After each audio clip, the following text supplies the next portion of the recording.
Okay, well, the All-Star break is just about over. They'll be playing baseball soon. We've been fooling around with lists, but to be honest, we're getting very excited about Seahawks training camp, about 2 weeks away.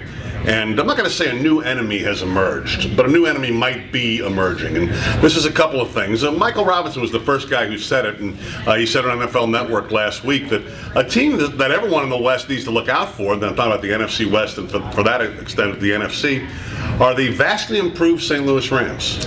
Yeah, haven't they kind of been in your rear view mirror anyway, or in the back of your mind? Because every time the Seahawks play them, it's never pretty. It's never easy. You remember the 14-9 win there last season that took that big play between Wilson and Golden Tate to put him over the top. I mean, it was just an ugly game where you walked away kind of going, wow, we got away with one there.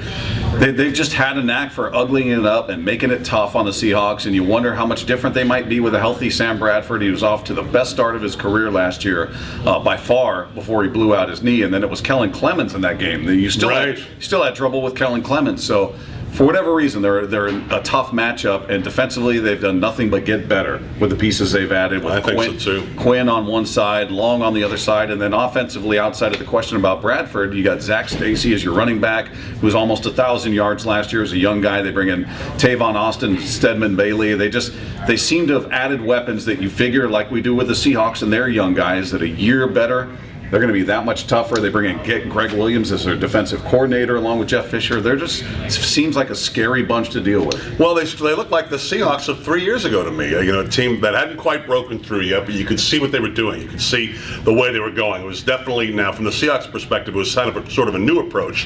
From this perspective, it's a typical Jeff Fisher approach to a degree, but you see all the depth on defense. You see the talent in other places. You realize, and kind of like it was for the Seahawks. I mean, Seahawks had DeVaris Jackson at quarterback, and you're like, well, you need someone else or a different level of production at quarterback to be successful. I mean, that's the same thing with the Rams. That's the only issue, I think, going in. I think that there are going to be a lot of teams' dark horses in what is the toughest division of football, and by all appearances has simply gotten tougher. Yeah, and everybody has said it, and I think it's true the more you think about it, that the Seahawks may in fact be a better team than they were last year, perhaps. The record won't be as good. And a lot of that is going to have to do with how much the gap has been closed between them and not just the Niners, but the Rams and the Cardinals. We did a podcast with Steve Weish of the NFL Network, worth checking out too on this particular topic. So as training camp draws closer, the challenges become clearer for the Seahawks.